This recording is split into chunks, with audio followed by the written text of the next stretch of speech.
स्वागत है आपका स्मार्ट सिटी गाइड में। ईस्टर्न पेरिफेरल एक्सप्रेसवे जो कि हमारे देश का one of the fastest expressway है। इसका निर्माण दिल्ली शहर में ट्रैफिक एंड पॉल्यूशन को रिड्यूस करने के लिए किया गया है। ईस्टर्न पेरिफेरल एक्सप्रेसवे को कुंडली गाजियाबाद पलवल एक्सप्रेसवे के नाम से भी जाना जाता है, जिसको कि संक्षिप्त में KGP एक्सप्रेसवे भी कहते हैं। यह एक्सप्रेसवे हरियाणा और उत्तर प्रदेश राज्यों से होकर गुजरता है।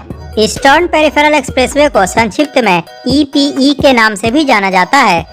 यह एक्सप्रेसवे हरियाणा राज्य के कुंडली से शुरू होकर उत्तर प्रदेश के बागपत, गाजियाबाद, दादरी, ग्रेटर नोएडा से होते हुए हरियाणा राज्य के पलवल में जाकर समाप्त होती है और इसकी लंबाई लगभग 135 किलोमीटर है। ईस्टर्न पेरिफेरल एक्सप्रेसवे ग्रीनफील्ड 6 लेन का एक्सेस कंट्रोल्ड एक्सप्रेसवे है, जिसका निर्माण national highways authority of India द्वारा अर्थात NHAI द्वारा किया गया है। इसीलिए इसको नेशनल एक्सप्रेसवे 2 के नाम से जाना जाता है। यह हमारे देश का दूसरा एक्सप्रेसवे है जिसको कि सेंट्रल गवर्नमेंट द्वारा बनाया गया है। पहला अहमदाबाद वडोदरा एक्सप्रेसवे है, इसीलिए अहमदाबाद वडोदरा एक्सप्रेसवे को नेशनल एक्सप्रेसवे 1 के नाम से जाना जाता है। ईस्टर्न पेरिफेरल एक्सप्रेसवे का निर्माण भारत सरकार के फ्लैगशिप प्रोजेक्ट भारतमाला परियोजना के अंतर्गत किया गया है। इस एक्सप्रेसवे पर वाहनों की अधिकतम गति सीमा 120 किलोमीटर प्रति घंटा है, इसीलिए यह एक्सप्रेसवे हमारे देश का one of the fastest expressway है।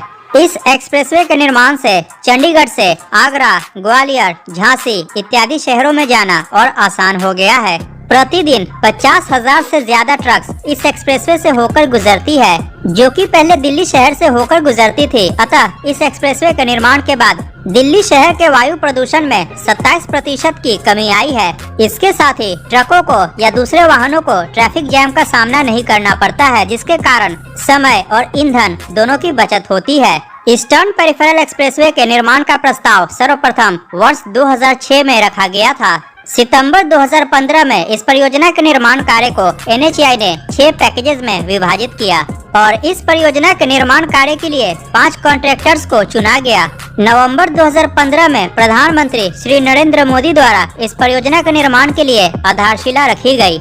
फरवरी 2016 में इस परियोजना का वास्तविक निर्माण कार्य आरंभ हुआ। दिसंबर 2017 में नोएडा के नजदीक लगभग 1 किलोमीटर भाग छोड़कर पूरा एक्सप्रेसवे बनकर तैयार हो गया। अतः इस परियोजना के निर्माण कार्य को रिकॉर्ड 500 दिनों में पूरा किया गया है। अप्रैल 2018 में यह परियोजना पूरी तरह से बनकर तैयार हो गया और 27 मई 2018 को इसका उद्घाटन प्रधानमंत्री श्री नरेंद्र मोदी द्वारा किया गया। इस एक्सप्रेसवे के निर्माण में लगभग 11,000 करोड़ रुपए खर्च किए गए हैं और इसका निर्माण बिल्ड ऑपरेट ट्रांसफर बेसिस पर किया गया है। ये रहा इसके सभी 6 पैकेजेस की जानकारी और कौन से कॉन्ट्रैक्टर ने किस पैकेज को डेवलप किया है इसकी भी जानकारी। ईस्टर्न पेरिफेरल एक्सप्रेसवे पर निकट भविष्य में क्लोज्ड टोलिंग सिस्टम को इंस्टॉल किया जाएगा, जिसमें आपके द्वारा तय की गई दूरी के हिसाब से टोल कलेक्ट किया जाएगा। अतः पूरे एक्सप्रेसवे का टोल नहीं देना है, जितनी दूरी आपने तय की है केवल उतने का टोल भुगतान करना होगा। इस एक्सप्रेसवे पर फास्टैग द्वारा टोल कलेक्ट किया जाता है। इसकी कुछ विशेषताओं के बारे में जान लेते हैं। इस एक्सप्रेसवे के प्रत्येक एंट्री पॉइंट पर वेट इन मोशन सेंसर्स को इंस्टॉल किया गया है, ताकि ओवरलोडेड व्हीकल्स की पहचान हो पाए और उनको एक्सप्रेसवे पर जाने से रोका जा सके। कोई भी वाहन निर्धारित गति सीमा से ज्यादा तेज गाड़ियों को न चलाए, इसके लिए इसके प्रत्येक 2 किलोमीटर पर व्हीकल्स के स्पीड को मॉनिटर करने के लिए कैमरास को इंस्टॉल किया गया है और ओवर स्पीडिंग पर चालान का भी प्रावधान है। प्रत्येक 500 मीटर पर रेन वाटर हार्वेस्टिंग सिस्टम को इंस्टॉल किया गया है, जिससे कि बारिश के पानी को स्टोर किया जा सके। रेन वाटर हार्वेस्टिंग सिस्टम भूजल के रिचार्ज में भी सहायक सिद्ध होता है।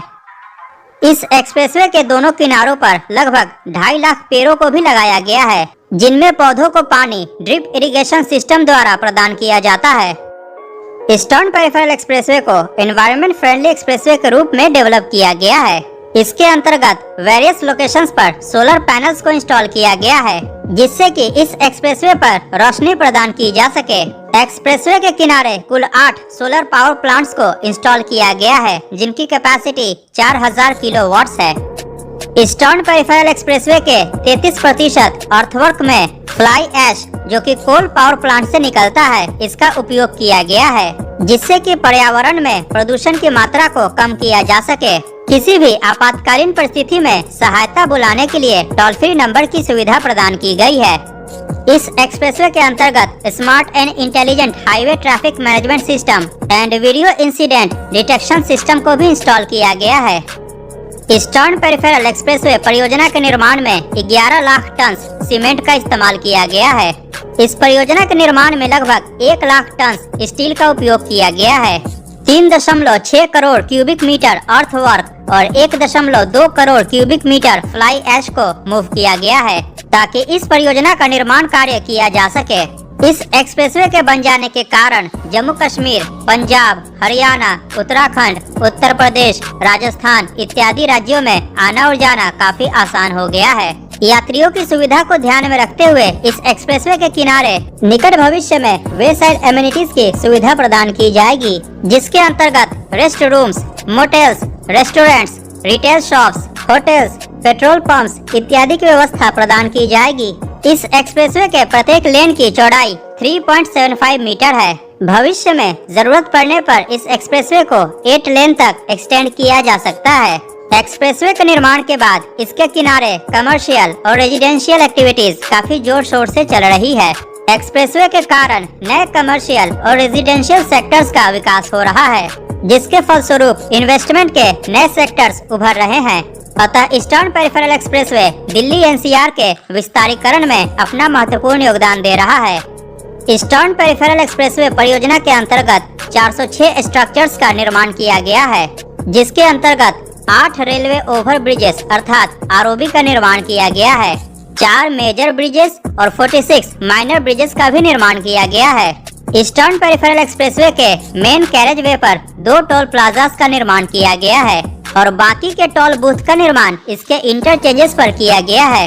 इस एक्सप्रेसवे पर कुल 7 इंटरचेंजेस का निर्माण किया गया है और इन्हीं इंटरचेंजेस के अंतर्गत डासना में state of the art clover leaf interchange का निर्माण किया गया है, जहां eastern peripheral expressway national highway 9 को क्रॉस करती है।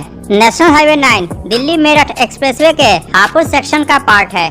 इसके साथ ही ईस्टर्न पेरिफेरल एक्सप्रेसवे को दिल्ली मेरठ एक्सप्रेसवे के मेरठ सेक्शन, जो कि नेशनल एक्सप्रेसवे 3 है, इससे भी इंटरचेंज द्वारा कनेक्ट किया गया है। फिलहाल eastern peripheral expressway Yamuna expressway से इंटरचेंज द्वारा नहीं जुड़ा हुआ है, तो इसको जोड़ने के लिए भी इंटरचेंज का निर्माण किया जाएगा। इस एक्सप्रेसवे का निर्माण सीमेंट कंक्रीट से किया गया है। आपको बता दें कि कंक्रीट से बना रोड बिटुमिन की तुलना में ज्यादा ड्यूरेबल होता है। इसके अलावा ईस्टर्न पेरिफेरल एक्सप्रेसवे के अंतर्गत 3 flyovers, 70 vehicular underpasses, 151 pedestrian underpasses, 114 culverts अर्थात पुलियों का निर्माण किया गया है और यह एक्सप्रेसवे